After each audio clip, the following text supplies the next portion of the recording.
Hey everybody, it's GombletX, and welcome back to some more Magic Arena, and today we're going to be playing another quick Emblem Draft of the Lost Caverns of Ixalan. The name is quite a mouthful, but the format is kind of interesting. Each player is going to get a Chameel, the Inner Sun emblem, that says at the beginning of your end step you discover 5. So it's going to be a normal quick draft through the drafting and deck building process, but when you get into the gameplay, this emblem is incredibly impactful, making it so each player is slamming down a spell for free every single turn. This can definitely affect the way that you build your deck. You want a higher mana value on your curve in general, so that you're getting more impactful spells out of the emblem.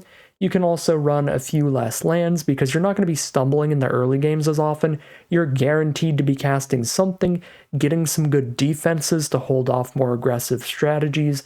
So I really think that the emblem does shake things up a good bit, but it also makes things very high variance, very coin flippy, very much like spinning a roulette wheel every turn. So cool format, lots of cute things going for it, but it's only on this weekend. So I'm going to be doing my final draft of the quick emblem draft format. Here we are now for our pack 1, pick 1, and we have a few really sweet options for the emblem format. The first of which is the Oltec Archaeologists. I think this is the best 5 mana card in this pack for this format because it's the best card to discover into. If you discover this off of the emblem, you then get to scry 3 and set up your discover for the next turn, because you put your draw on top and right underneath that draw, you put the card that you want to discover in your next end step there. There's also Join the Dead, which is just great removal, which is perfectly fine even in the emblem format. It's a great card to discover into. So those are both pretty great commons for this set, which is interesting because Archaeologist was not that good in regular Lost Caverns of Ixalan, but all of a sudden, now that you're casting 5 mana spells for free, the 5 mana spells get a little bit more enticing. So yeah, those are the best commons. There's also a Bloodletter of Aclazotz, though, at Mythic Rare. The biggest issue with this card is that triple black is pretty hard to cast. It's very color restrictive, but if you do win the coin flip and you discover into this instead of drawing into it, that gets right past that restriction, and it's a pretty fun, pretty powerful rare. So I'm going to start with the Bloodletter of Aclazotz. If you're purely trying to win, it's probably a bit safer to just take Join the Dead, maybe even Archaeologists over this, but this is certainly the coolest place to start this draft off. For pack 1, pick 2, unfortunately we really don't have much when it comes to powerful spells to discover into. Again, you want to keep that mana curve pretty high, as close to 5 mana as possible. So 5 mana spells, 4 mana spells are at a premium. 6 mana spells, though, cannot be discovered off of the emblem because it does discover 5, so that's not great. And while Spyglass Siren would normally be phenomenal in this format, it does take a big hit in the emblem format, where now your discover 5 for the turn ends up hitting a 1-drop. Basically, any 1 mana and 2 mana creatures take a big hit in power level in the emblem format, so one of the best, highest picks in the normal Lost Caverns of Ixalan format, but here I think I'll actually take a Plundering Pirate over it. I think that this card is really nice because if you discover into it in the early game, it's going to help set up your mana and dump your hand out a little quicker for free, getting that treasure token, of course, but it's also going to help mana fix you for splashing some things in.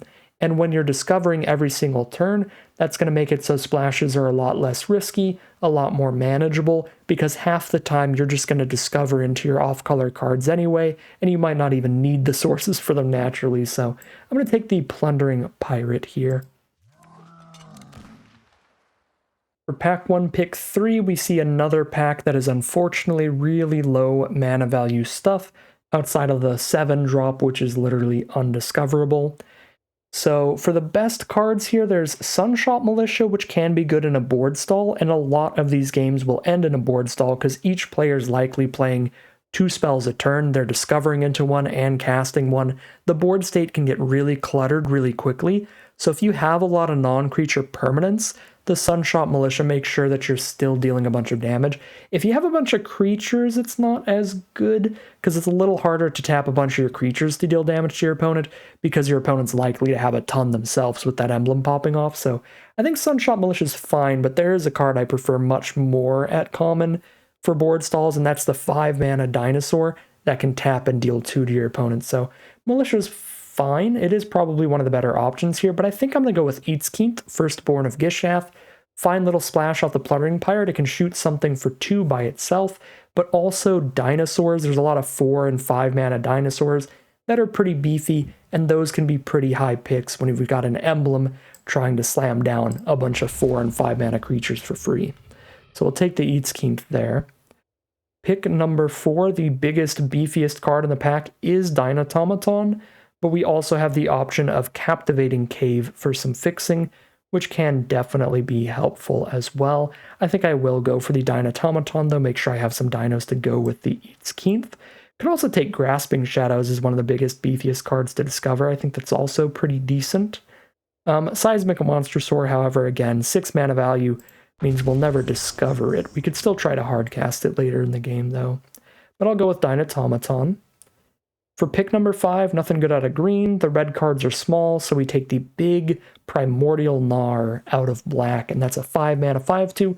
When it dies, you get to discover 3. So it discovers again after it trades off, pulls out your Pluttering Pirate or your Eatskeent. There's something solid card to hit off the emblem, and a perfectly fine card to cast as well.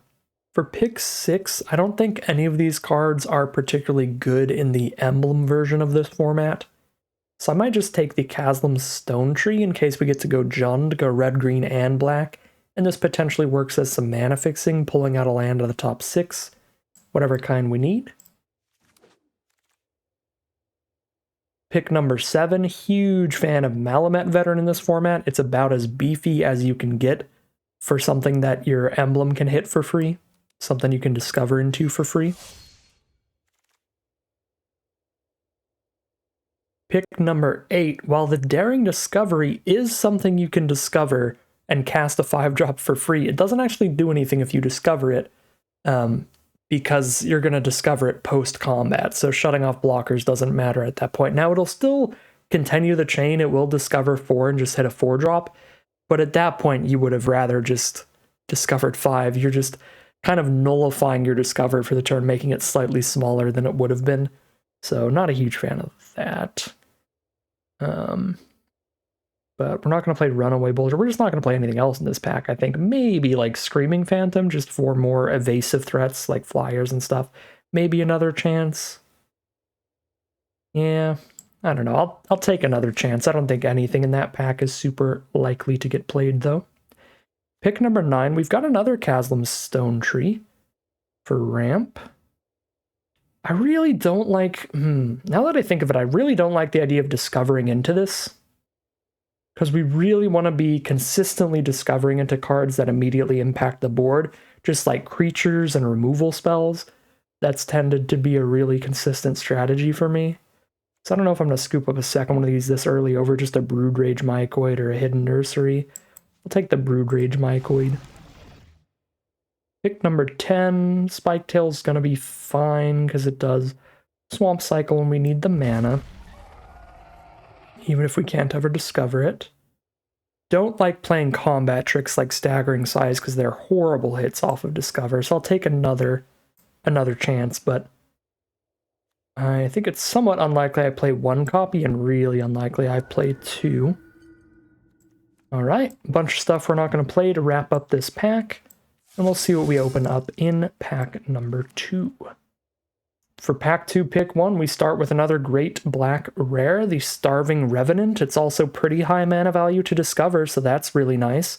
We get to Surveil 2 when it hits the board, draw a card for each card that we surveilled to the top, and if we get the full Descend later in the game, which is possible, because a lot of these games get really board stally and go pretty long, then we start draining our opponent out every time we draw a card, so Starving Revenant seems pretty sweet here. We'll take that. Pack 2 pick number 2, Zoetic Glyph. Normally an absolute banger in this format, but we're not in blue at all right now, and it's potentially a pretty bad discover. Like, if this is our discover on turn 1 or turn 2, we might just not have an artifact on board and have to just draw this where we could have just discovered a 5/4 Trampler or something instead. So I'm just going to take the Rampaging Ceratops, which is an excellent discovery at any point in the game. Helps get damage in unless your opponent has a ton of blockers. So really good discovery early game. Later on, though, the board states do get cluttered enough that your opponent can find blocks for this, but we are looking like red-black splash a little green, where this will also just be castable off of our lands. So let's take the Rampaging Ceratops there. Pack 2 pick number 3. Visage can be a pretty bad discovery late in the game, but there is a lot of card advantage going on in this format, especially with the emblem. So opponent probably has stuff in hand for you to discard. Also, really small, cheap removal like Deadweight goes down in value compared to the more expensive unconditional removal because people are just playing a lot more 4/4s and 5/5s and stuff. So I'm not super high on Deadweight either. I think it could be either of these. These would be fine picks, but I'm going to go for the Promising Vein here to help out with the green splash. And for pack 2 pick number 4, we get the mythic, not even going to call it a mythic uncommon, it's just the S triple plus tier mythic of this format, which is Curator of Sun's Creation. If you get this on the board, this does double up the emblem, and now you discover 5 twice during your end step. So really good if you discover it, really good if you just hard cast it. Completely absurd card, and we're going to take it over a Malamet Veteran here. Pick number 5, Tithing Blade is fine, Deathcap Marionette is fine, but I actually have been somewhat impressed by Walk with the Ancestors. It's not the greatest if it's your first discover in the game, or if it's like an early discover, because then, again, much like the thing that shuts off blockers, you're just going to be discovering 4 instead of discovering 5 that turn and not getting any value off of it. But later in the game, picking up a permanent from your graveyard is actually pretty great value, while keeping the discovery going, keeping slamming something down that turn. So I actually do like Walk with the Ancestors here. Pack 2 pick 6. This is actually kind of a hard pick because there's 3 excellent 5-drops. Malamet Veteran for the big trampler, the Panicked Altasaur, which is great in board stalls, and the Gold Fury Strider, which is great to jam in for a ton of damage by tapping your whole board. I think I prefer Panicked Altasaur out of all these. It's really hard for an opponent to attack into this because of its reach. It's a reach creature with 5 toughness, so it just holds off all those annoying little flyers that the format is known for, and it wins those board stalls by constantly chipping away at your opponent. And with this emblem of everybody slamming so much stuff down on the board, there are a lot of board stalls, so I'm happy to take a Panicked Altasaur there. And now, over the 2-mana 2/2 Death Touch, I'm going to grab some more fixing with a Captivating Cave. Pick number 8, we get another Walk with the Ancestors or another Broodrage Mycoid. I'm going to go for the Walk with the Ancestors. Pick number 9. Yes, we get another Broodrage Mycoid here over the Deep Goblin Skull Taker. Pick number 10, I'm not going to play any of these. Pick number 11, I could play a Cavern Stomper if we end up playing a ton of lands, but obviously we'll never discover that card. We'll have to cast it naturally. I'm not going to play anything this cheap because they're just really bad discoveries. Unless Deathcap Marionette. We might actually play a Deathcap Marionette because that's relevant the entire game. It's not relevant against flyers, but even if your opponent's discovering 5/5 and 6/6, even 10/10s, a Death Toucher gets to always be relevant, which is nice. So that might actually make the cut. So pack 3, pick number 1. What have we got here? We've got a Watley's Final Strike, bad discovery at the wrong time, bad against instant speed removal from our opponent. Got Dynatomaton, fine discovery at literally any point in the game. It's the most consistent card we could take here. Or we could get something off color just because, like, if we discover it, it's pretty good. But Resplendent Angel, even if we discover it's just a 3/3 flyer because we need triple white to actually do the scary thing with it. So I think I'll just go for consistency here and take the Dynatomaton. green is gonna be our splash. I think we're cutting some more green out of this deck and being red-black at the core. Pack 3, pick 2, we have a Pathfinding Axetraw, an Eatskeith to splash in, or a Monstrosaur. What is the dino count right now? Dinosaur count 7. Looks pretty decent for Eatskeiths. I think I am splashing these in to get more removal in the deck. Pack 3, pick number 3. Another Dynatomaton ups that dino count. Gives us another 4-drop to discover. Perfectly serviceable. Pick number 4.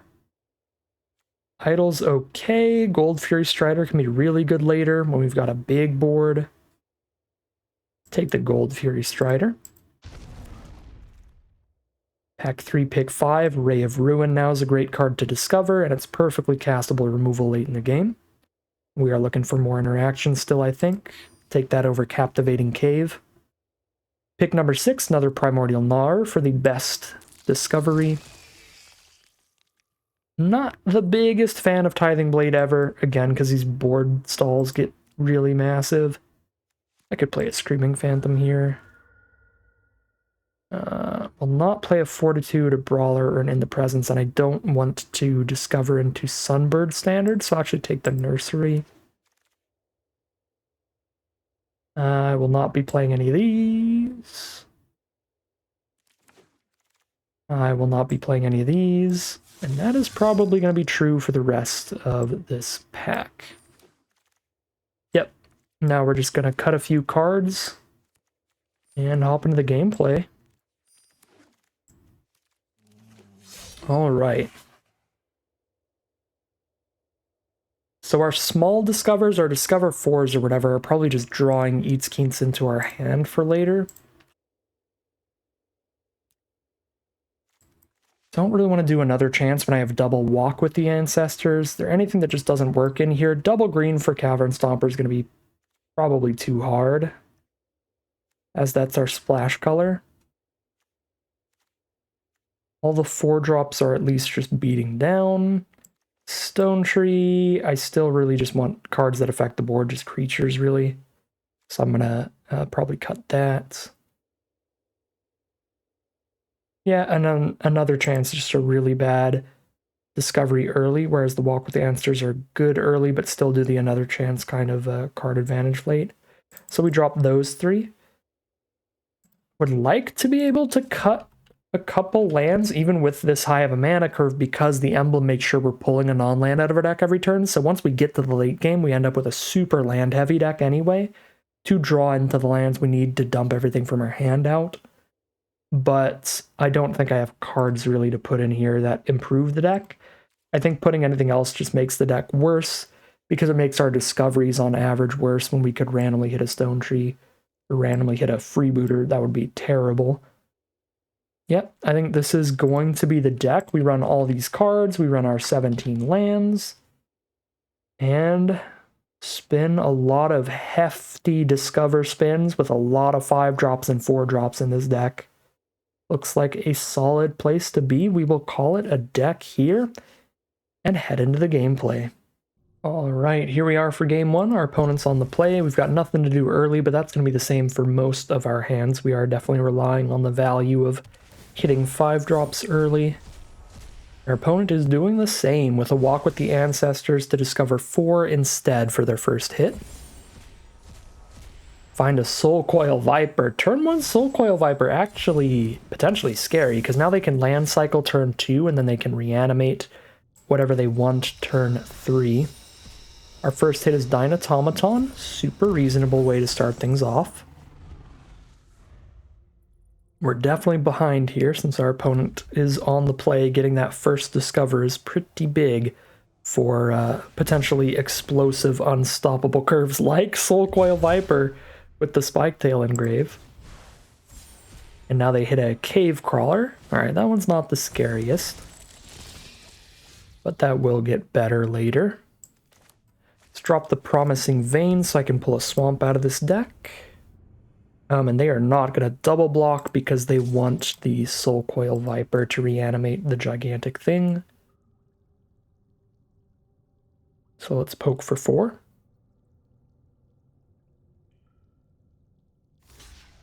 Oh. They are going to double block. Okay.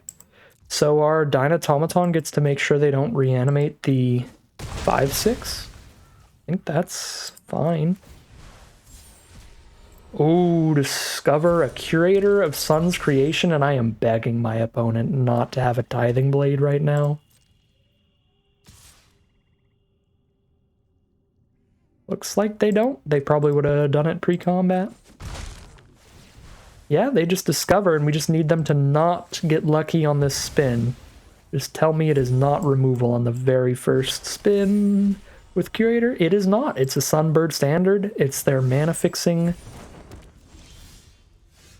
Now, Curator gets to pop off. Black, red, green. I don't think there's anything that kills this because it declares an attack, so we poke in. It's white that would have the stuff that would kill it for being tapped or attacking. So if they were a white deck, I would probably just not attack with Curator there. But we do get our double discovery here. It's a Deathcap Marionette, which is not that exciting, but it's alongside a Ceratops, so it's perfectly fine with me. There is the turn 4 Rumbling Rock Slide. That's a pretty bad card to have with this emblem, because if you hit it early, you have to just draw it to your hand. It could be a rough one. Panicked Altasaur is a very good one to have with this emblem, because of the cluttered board states. Alright, let's send in the Death Toucher, send in the 5/4 that they can't block at all. This way, if they do take a trade for the Death Toucher, the Mycoid triggers and we get a Fungus. We play that this turn. If they don't take any trades, we play the Pirate to let us play a 5-drop next turn, guaranteed. Can't attack with the Phantom because their Altasaur has reach. Alright, they didn't take any trades, so Plundering Pirate it is. And we will discover into our own Panicked Altasaur. Right back at you, opponent.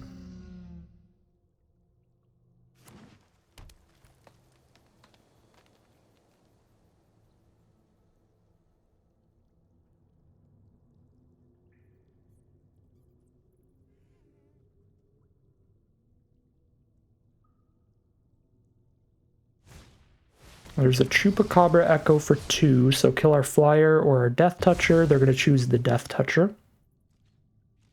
And the discovery is another chance. Mill 2, pick up 2 creatures from graves, pick up the Viper, the Spiketail. Yep, they milled 2 non-creatures, so those are the only 2 options for them. The Cave Crawler is active. Never mind. No longer active because they did pick up 2 creatures. Okay, I did hit the 5th mana, so I can Ray of Ruin their Altasaur to help the board attack in. It's also exile-based removal, which is really important against the Viper. And against black decks in general, because of recursion like another chance. A Dynatomaton, that's a fine discovery. I'll keep it there. And I'm just going to send in the whole team. No, I will not attack with Altasaur. I don't want Altasaur to trade into the Cave Crawler. Oh, I forgot Phantom was just going to mill my top card anyways, so whether I put Dynatomaton on top or bottom, it would have been basically the same thing. Alright. Ooh, find a Mycoid. It's already past the beginning of our end step, though, so we don't get the Fungus from it. Not this turn, at least. Our opponent's down to 4. If they don't kill the Altasaur, they're just going to die to 2 pings. Tap it now, tap it during my upkeep, and they can't kill the Altasaur and the Ceratops, so they are going to concede, and we'll start things off 1-0, heading into game number 2. Here we are now for game 2. We're at 2 swamps out of 3 towards the Bloodletter. But again, this emblem means even if I'm not casting anything here, this is going to make sure I've got all the beef to stabilize and stay defended, to dirtle around until I get to these big spells. So it's really hard to convince me to mulligan in this format. Our opponent gets Adaptive Gem Guard as their first discovery thanks to scrying with the Otaclan Landmark. Nice little synergy there. Our first discovery is a Screaming Phantom. I think One of the lowest mana value cards we could hit, but it's a flyer, so it's still fine. Opponent is on the play here, so we're definitely behind. Take 3, go down to 17. And this discovery is Dynatomaton. Yep, that's a great one for a menacing threat while they're on the play. Super spooky. We find Eatskeith. Need to get to 4 mana to use that as removal. But I can Promising Vein now for a red source instead. Hope to hit a dinosaur in the next 2 discoveries. I think I'm going to play it defensive here, try to play the long game since they are on the aggressive start. See if I can get a double block based on what I discover in 2. Yeah, that sets up a double block. Not an incredible one, but a double block nonetheless.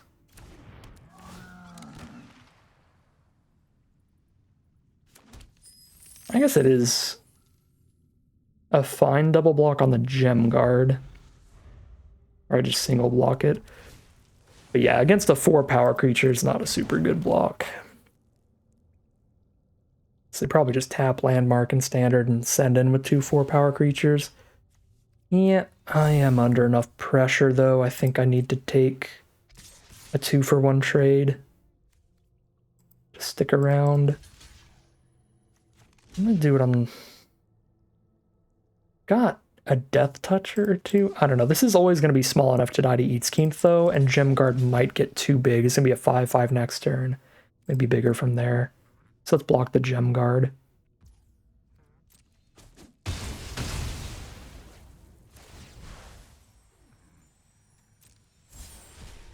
Find a Glorifier of Suffering. 3/2, super aggro stuff here.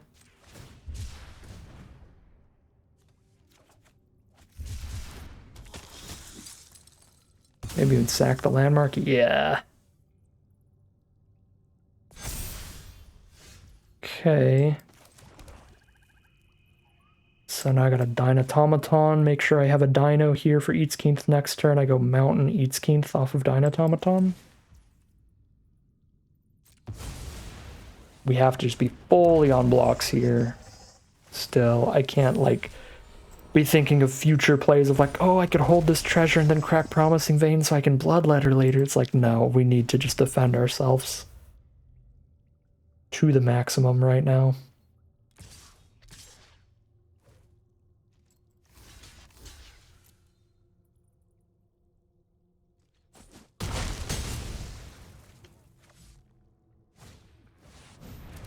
Okay, well, they have the S triple plus tier mythic, and that is game. Oh lord, and it hit a geological appraiser too? Yeah, I mean, I think their deck is like low curve enough and just general aggro stuff enough that we could, if it weren't for something as explosive as Curator, have a decent chance of stabilizing and taking over the late game in this kind of matchup. Not after we see Curator there. Like, now we're just doomed. Way too much stuff.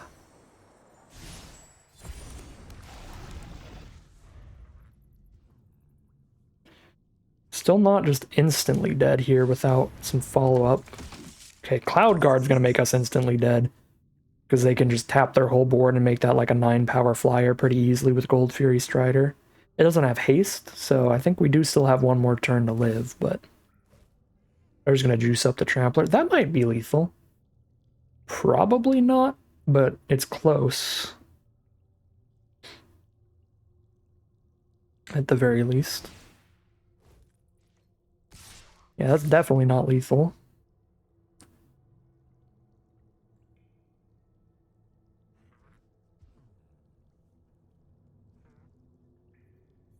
We just take 1 damage here, but we lose our entire board, which is a big deal.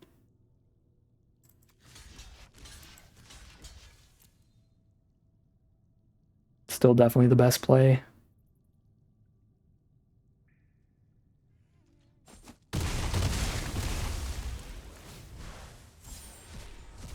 Ooh, discover the panicked Altasaur. So they can just shoot me in the face with that. Even if I can block everything, which I definitely can't, because they've got a flyer and a ton of creatures. Ah, no. And we hit an Eatskink here. I probably had to just put that on board. It really doesn't matter at this point. But that'd have been better. Okay. Yeah, it didn't matter. We're just dead in the sky.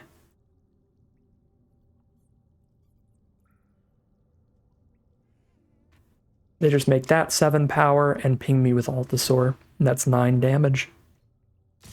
They choose an alternate route. Since I didn't put Eatskink on board, they can kill me this way as well. But had I put the Eatskink on board, we could have been dead without even being able to declare a block. So really nothing we could do that game. Just the roulette wheels going in our opponent's favor that time. They were on the play and they found their curator.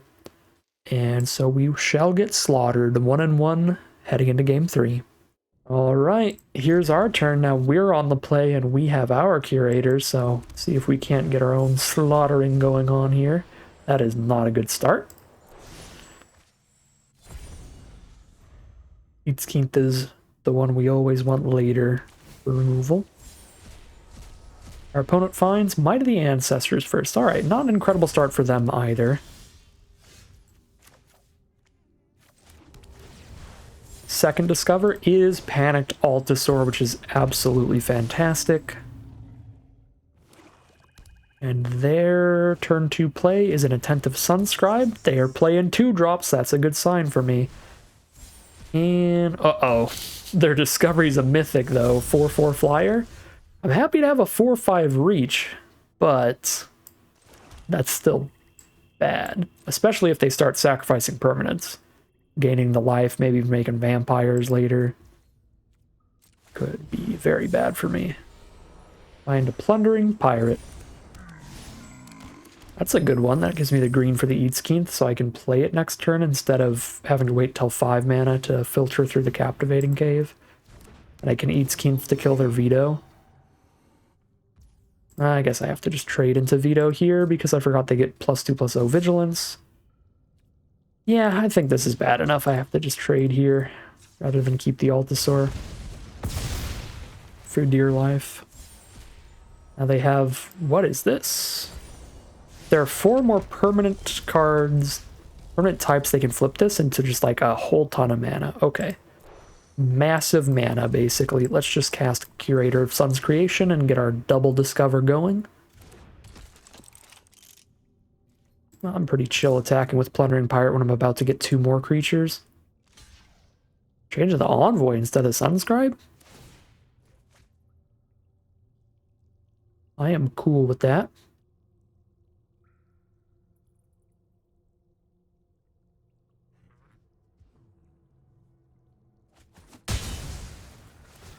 And the discoveries are Walk with the Ancestors. Pick up that Panicked Altasaur. And a Brood Rage Mycoid's the 4-drop off of it. No, the Brood Rage is the other Discover 5. The Discover 4 hits Deathcap Marionette. Alright. Well, I did get to discover twice, so that was cool. But these are just kind of small. Bartolome for sacrifice combos. Well, I'm really glad I got rid of the sacrifice mythic. Yeah, this is just like a regular black-white sacrifice deck, still pretty low curve, so their discoveries are going to be probably much less impactful than mine throughout the game, especially when we have Curator out because the card's completely broken. But also just our mana values look like they're going to be a lot higher, which should grind us out the game over time.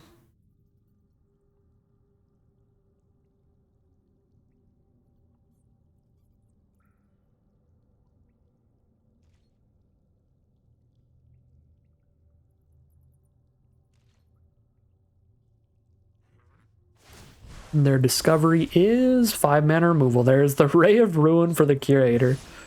Feels like there's so many Ray of Ruins that have been used on our Curators. It's nuts. It's just like a Ray of Ruin magnet. As soon as the Curator hits the board, Ray of Ruin hits the top of our opponent's deck for their discoveries. Okay. No natural 5th land, so I do have to crack a treasure to play a 5-drop here. I feel like that's worth it for the Altasaur, though. Where's the attack with Mycoid here, though? Well, this is instant speed. They can make this 4 toughness by sacking Sunscribe and Monsalantly, but that's still a trade even if they make it 4 toughness. Let's send that in. Cool, they're down to 12. And you know what? I'm just going to play the super hard to block card actually instead of the Altasaur.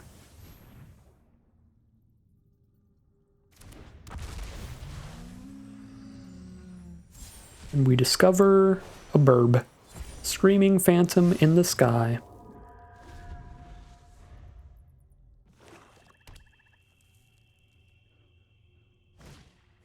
Defossilize the veto. Hit 2 lands.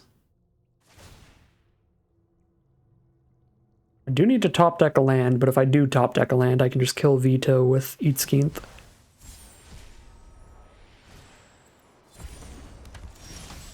Oh, they did discover a 1-drop. That is the worst feeling in this format. Still have not hit the land, so no Eatskeenth here. Very, very sad about that. I can attack with Ceratops super freely.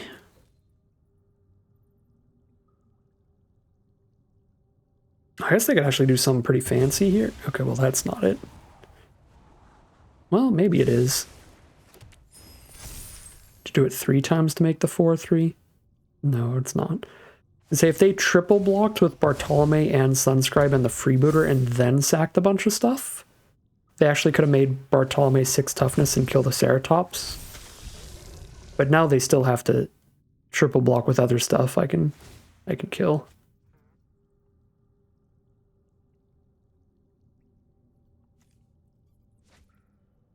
Oh yeah, Bartolome plus Veto is terrifying. Yep, Mycoid. We gotta wait till the next land to actually Eatskeenth somebody.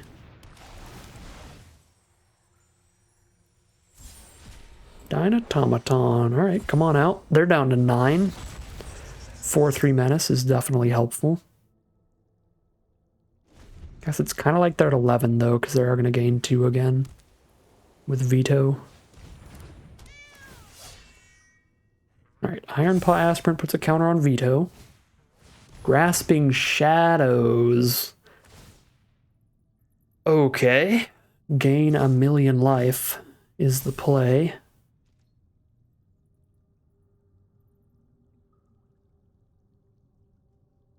Well, now we're 100% just land or bust. We need to Eatskeenth this Veto right now, or it's just going to be draining me for way too much life. Even Bartolome is terrifying, but I can block that with a Death Toucher. I guess I could also just exile Veto with Ray of Ruin instead of Eatskeenthing it.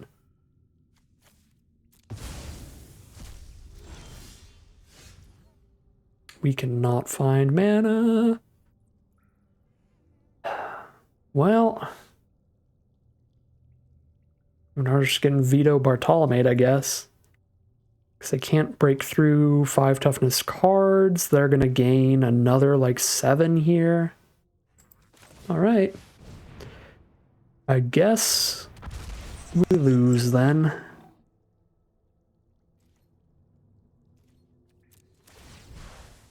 Bummer, because we were even on a 17 land one this time around. With a Swamp Cycler in it.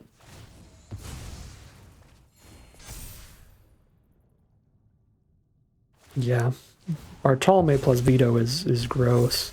Like, we've got all the interaction we need for it, but we don't have the mana for it. Had several turns to draw into it, but it's the way the cookie crumbles here.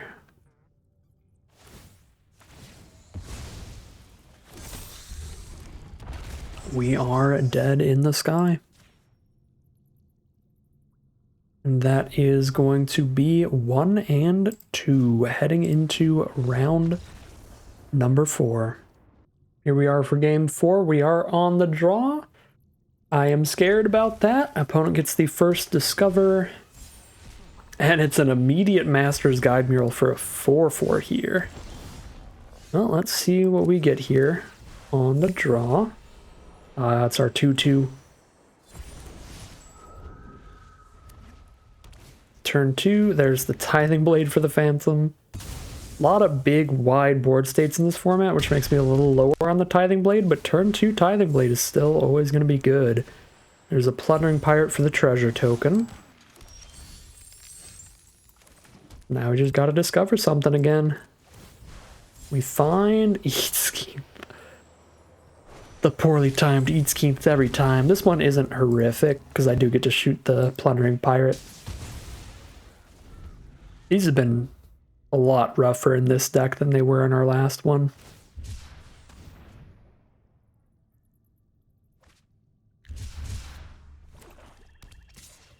Alright, I'm still just taking 4 a turn because they just got a 4/4 down turn 1. We did not get much defenses. There's a Gem Guard, which is basically at least a 4/4. It's going to be even bigger with all these other permanents. Probably going to be attacking as a 5/5 next turn. Got my 3rd mana over here. I don't have my red source for Plundering Pirate though, so all I can do is Swamp Cycle a Spiketail and pray for this Discover to be good. It is a 5/2 that discovers when it dies, which is a great one. Although the only, I think, mana value 3 or less card left in my deck, because I already hit the Phantom, I already hit the Eatskeent, I already hit the Pirate, is the 2nd Eatskeent, which is not a good discovery right now. At least I get to just trade it off, draw a card when it dies, if nothing else. Okay. I mean, I'm probably supposed to kill the Gem Guard because it can get so much bigger than a 4/4 here, but the fact that they didn't tap any of these pre-combat means maybe they'll just keep forgetting to use Gem Guard anyway. Nah, I think I have to. I gotta do it to Gem Guard. Well, let's discover and then shuffle, I guess. Because we do want to draw lands, so if I hit a big chunk of lands, yeah, I want to shuffle those back in. Oh, we have Deathcap Marionette as well. Never mind, that one is actually castable. Gotta walk with Ancestors. Sure, I'll mill myself here. And then I will Swamp Cycle.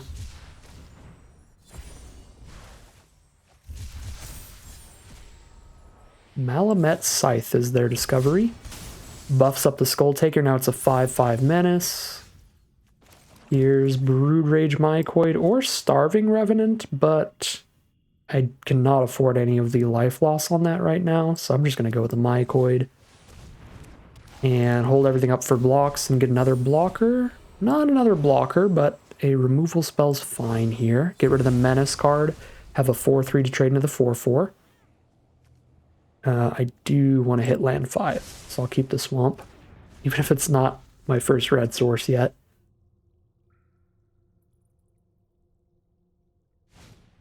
Spelunking. They draw a card when they play that. They can play a land. All their caves come in untapped, and they gain 4 when they play them. Very cute cave card. And they get to Promising Vein, and whatever they vein for comes in untapped too. Yep, Mountain. Cool. End step discovery is a Wanderglyph, a 3/4. Looks like we might be starting to get stable here. Just gonna keep playing beefy potential blockers, really. There we go. Panicked Altasaur is a real big one. We get to hold that up as a blocker and just keep pinging our opponent away with it. There's their own Panicked Altasaur, though, which much scarier on their side of the board because my life total is so much lower than theirs. Okay, there's the red source. I can not do a ton. Send in the Eatskeent and then walk with the Ancestors it to try to find removal for their Altasaur. Pressure them for some damage here, maybe fill my grave enough for Starving Revenant.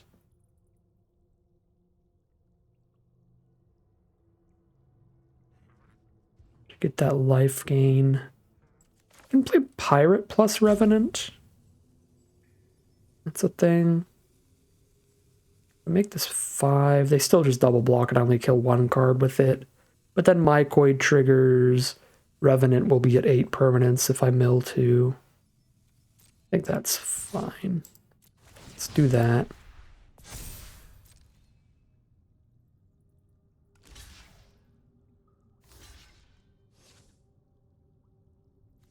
I'm actually going to trade it into the card that can exile stuff for my grave because I need to be Descend 8 here.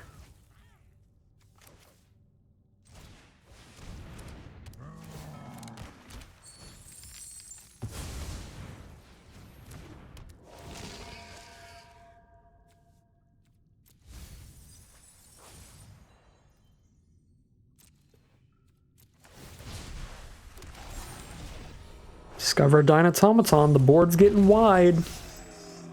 Attack with everybody a few turns in a row. Maybe we can get somewhere there. We're getting the life gain from Starving Rev to try to stay alive against the Panicked Altasaur.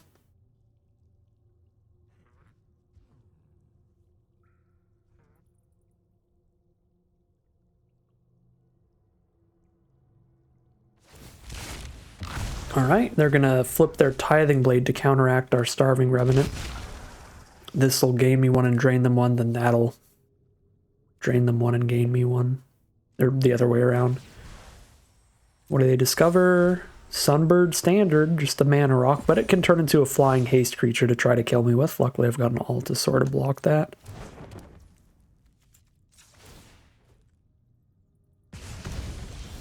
Okay, ooh, we found our other Eatskeith. I don't have a 5-power Dino, so I can't actually kill their Altasaur till post-combat. They've got 3 attackers here?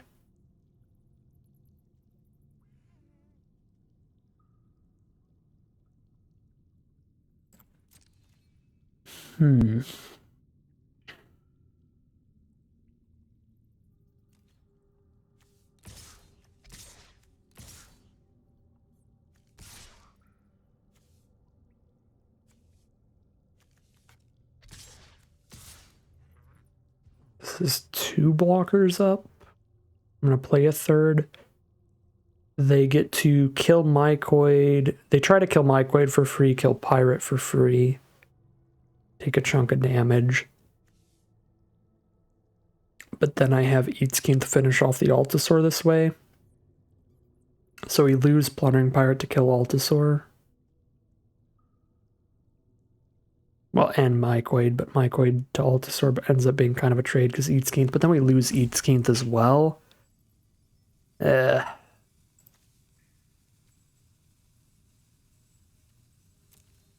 just not incredible.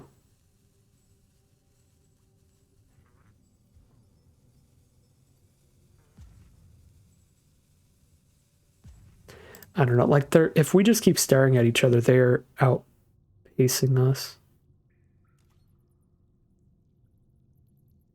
Well, I mean, I guess it's life total staying the same. No, yeah, we're taking 2 a turn if they just keep staring at us. Because this hits me, but then I gain 1, but then that hits me for 2. They just take all of it. So they're very much planning on killing me on the crackback. Well, I'm going to have like 4 blockers up here probably, so I think I should be fine. Maybe they're sending something into the sky, though. This is 3 blockers for their 3 creatures, and here's a 4th, yeah. Down to 6. Yeah, if they can kill my reach creature and play a 4-power flyer, I'll die. A 4-power flyer with haste. Which Sunbird would be. Probably. Flying Vigilance Haste. Power toughness equals the number of colors. Be 3 colors. A 4th off of Spelunking. It could be 5 colors. They can make it a 5/5 actually. But they need to have the mana to do that and kill my reach blocker. So it'd be 5 mana, 1, 2, 3, 4, 5. They need 3 mana removal that can kill a Panicked Altasaur to lethal me. And if they don't lethal me, we probably lethal them next turn. I mean, it's our best bet, is to just go for it next turn regardless. At this point, we are very low to that Panicked Altasaur. Yep, they're going to flip that. They've got 3 mana up. We'll see what that 3 mana gives them.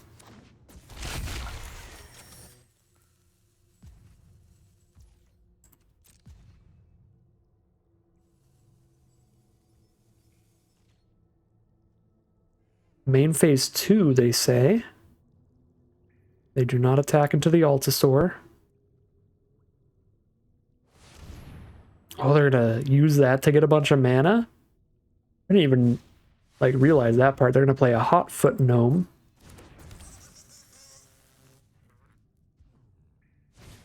And a Hotfoot Gnome. Okay.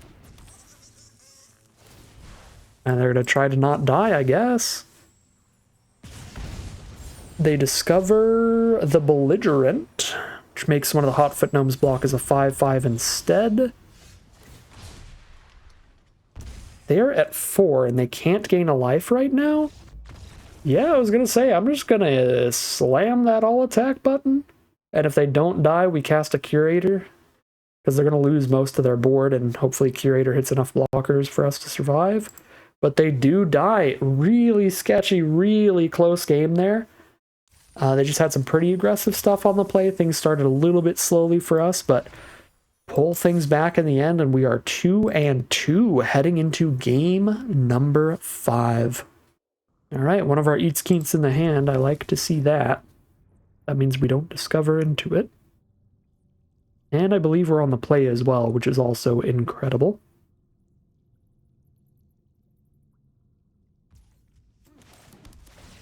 First discovery is Rampaging Ceratops. Turn 1 Rampaging Ceratops is kind of a thing. There's an Oltec Archaeologist, one of the better commons to discover into because it scries and sets up the next one. If they scry 2 to the top, 1 to the bottom, that would mean they're choosing the 1 card they draw, the 1 card they discover, and then ditching something. But they put all 3 on bottom. Well, here we go. Here's an unblockable 5 damage a turn. Just got to do that 4 times and we're good.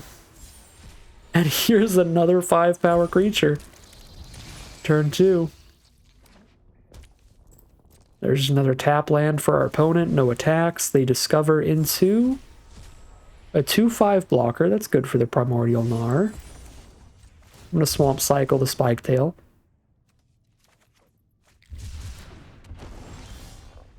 Okay. Not going to cast anything here. We just send in. Ceratops gets in.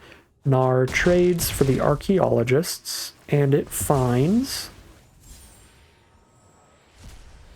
our Screaming Phantom. And then our end step, we're going to discover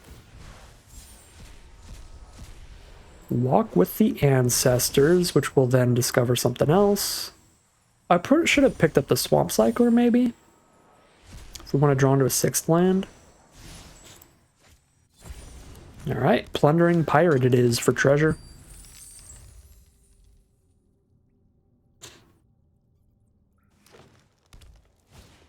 So River Herald Guide for their turn 3 play. Shows them a Gold Fury Strider on top and they mill it. They do not want to discover into that. Instead, they discover a Rumbling Rock Slide, but they don't have enough lands yet to kill the Ceratops. So it just kills our Flyer or our Plundering Pirate, and they choose the Plundering Pirate. Let's just hardcast Dynatomaton here and hit for 7, putting them to 3 life and really unlikely to find a way to stabilize. No, I milled the Mythic. I would have discovered the Mythic. No.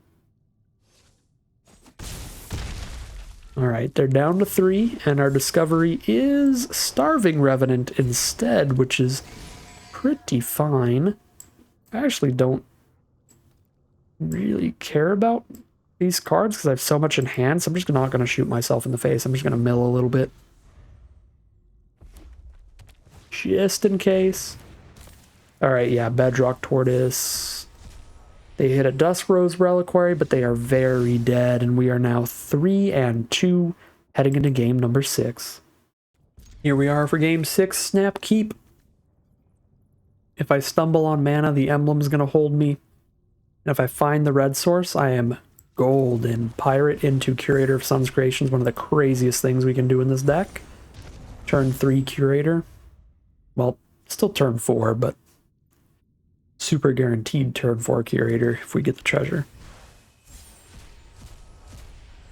I guess it's only turn 3 if we discover into the Plundering Pirate. Alright, Visage of Dead probably makes us discard Curator of Sun's Creation if they have played this event before. If this is their very first time playing this event, they might not realize the Curator combo yet, and they'll just get rid of the Plundering Pirate. Okay. They do get rid of the Curator. Slam in for 3, see what we discover here. It is Brood Rage Mycoid. Very reasonable card. Playing against Black-Red, and they discover Primordial Gnar. Speaking of very reasonable cards, that one is sweet. Alright, we hit the 3rd mana, but it isn't the right color. Just gonna pass turn here. Oh, Walk with the Ancestors can pick up the Curator for if we find the red source later. We drop a Deathcap Marionette. I will mill because we have Malamet Veteran. Obviously, like, if I knew it was exactly a mountain on top, I would have not milled, but the 3rd from the top card is just as likely to be a mountain as the very top card.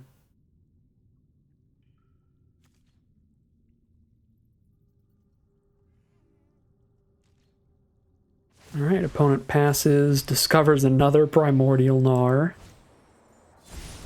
Things are getting cluttered as they do. Here's Curator. Oh no, they've got the 3 mana instant speed removal. The Join the Dead here. I would be sad. But I'm not going to bait anything out. They don't? Alright. So I was going to say, my whole hand is revealed, so it's entirely impossible to, like, get them to spend removal on the wrong card. I get my own Primordial Gnar and Array of Ruin thanks to the double discover from Curator. A lot of Primordial Gnawing going on. Hit a Hidden Nursery? I will draw into a green source, sure, and I'll play Dynatomaton next turn.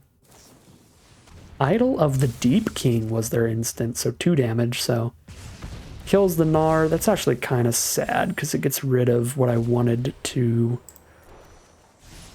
hit there, which was my green source. Which is even sadder because they discovered into another green card that I also don't want to put on board. Maybe with Gold Fury Strider on board, I should have just put it out anyway, to up the permanent count. Oof, there's their Rampaging Ceratops. That one is a golden card in this format. It's our 5th mana.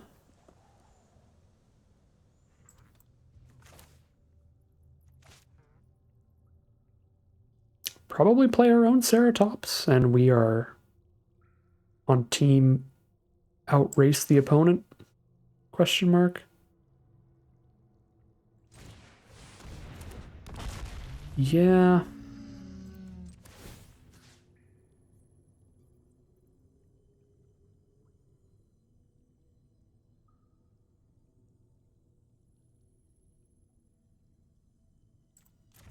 Yeah, I'm just gonna pass here.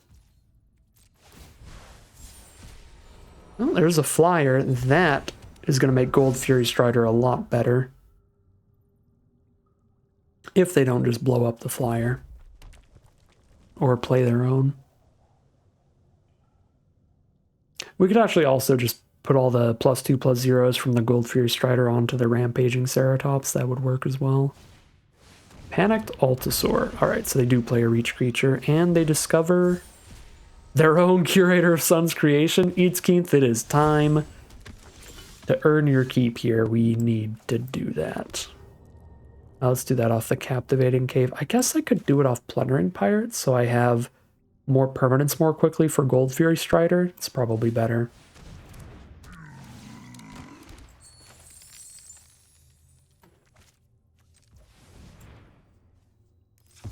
Auto tapper, I will blow a gasket if you ruin this for me.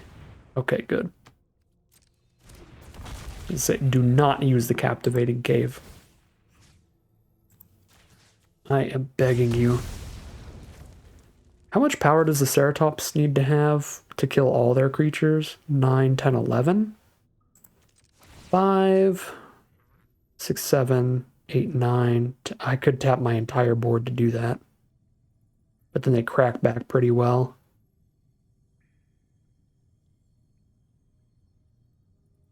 Maybe I just make Phantom 5 power. That's probably pretty solid as well.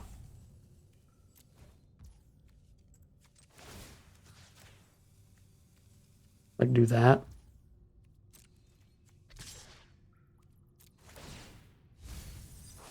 My forest.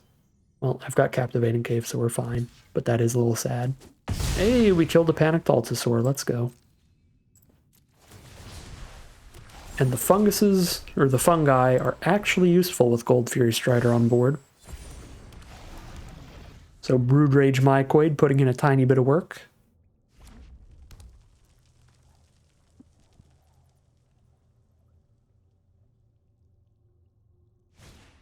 Sunbird Standard for some mana fixing over there. Voltec Cloud Guard off the splash. And they discover another Primordial Gnar. They're everywhere. Absolute infestation this game. 7 mana. I can only cast one of my spells. Well, let's cast the Altosaur.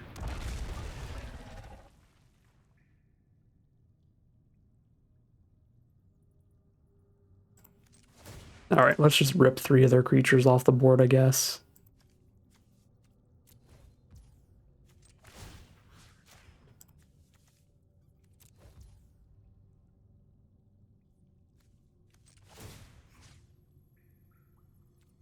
And that's probably enough, because they have to lose their Ceratops if they want to lose less than 3 creatures. 4, 5, 6, 7, 8. 4, 5, 6, 7. Yeah, wait, that's more than enough. That's going to kill any triple block. All 3. Alright, cool.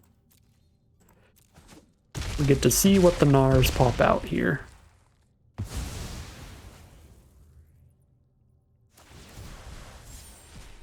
Join the dead. Well, that's good. There goes Gold Fury Strider.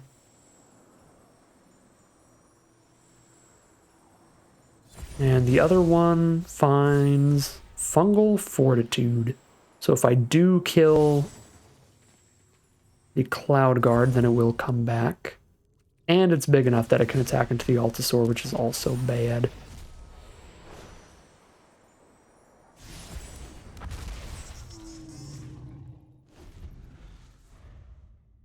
But now they only have 2 creatures on board, so we are getting some wide attacks going.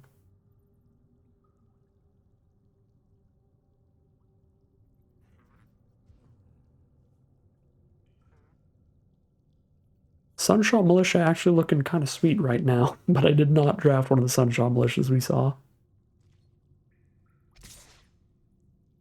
Get these fungi really going. No blocks. I am keeping my Altosaur. Another chance. They're going to mill 2, pick up 2 creatures from grave. Curator for sure. As well as Altosaur. And now Curator goes and they double discover. Discover a Rumbling Rockslide for removal. Oh no, we're getting reverse Curatored again. And reverse Gold Fury Stridered. It hits Rockslide plus Strider.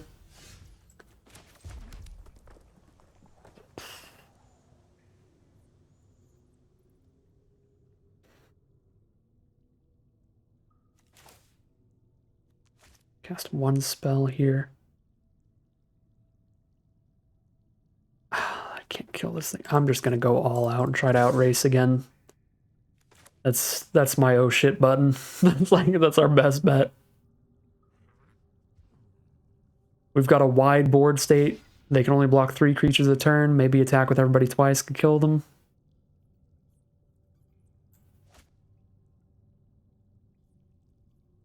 If I top deck a land, I can play Dynatomaton plus Captivating Cave for counters next turn. And maybe we'll hit a good threat again with Chamil.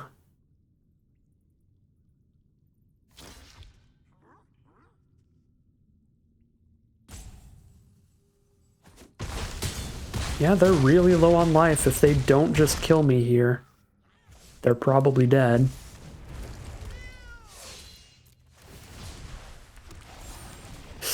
Didn't discover a creature. Hopefully Discover 4 can still hit a creature, but we've drawn a lot by now, so it might not. Uh-oh, yeah, it really might not. I think Discover 4 doesn't hit anything anymore. Oh, it does. It's still got a Starving Revenant. Thank bejesus. We're going to have to mill 2 off of that. I am not taking any extra damage right now.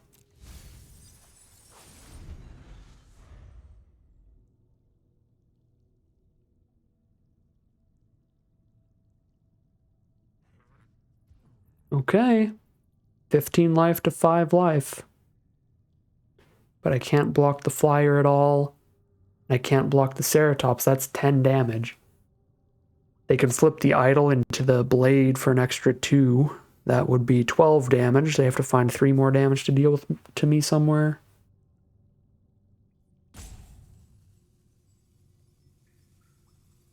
Oh, Gold Fury Strider can do it.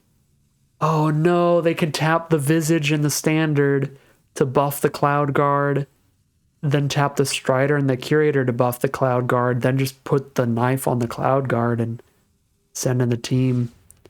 Yeah, I needed to hold 1 creature up here so that I could have 3 blockers at the end of this turn instead of 2, so I could block Ceratops and not die. That's going to be dead. Looks like they're going for an alternate route to lethal, but I'm sure this is still going to be lethal. Yeah, it's 14 damage. Tap 2 more cards. That's 15. Dang it. Yeah. All right. So we should have held Deathcap Marionette up, I guess, but sent in everybody else. That is such a close game there. Probably could have gotten there had we held 1 more blocker up, but 'tis what it is. Still a very solid run through this complete chaos of a format. And we go 7-0 in the first draft into 3-3 out of the final quick emblem draft of the Lost Caverns of Ixalan. But that is going to end today's video. As always, I'd like to thank my patrons and YouTube members for their support, as well as you for watching this video. If you enjoyed this video and are interested in seeing more, you can always like, comment, and subscribe to tell the YouTube algorithm to send you some more in your recommended feed. If you'd like to catch me live, you can check out the Twitch channel and the link in the description below. And if you'd like to support the channel directly, you can check out the Patreon link in the description below. But other than that, as always, thank you very much for watching, and I'll see you again soon for some more Magic Arena.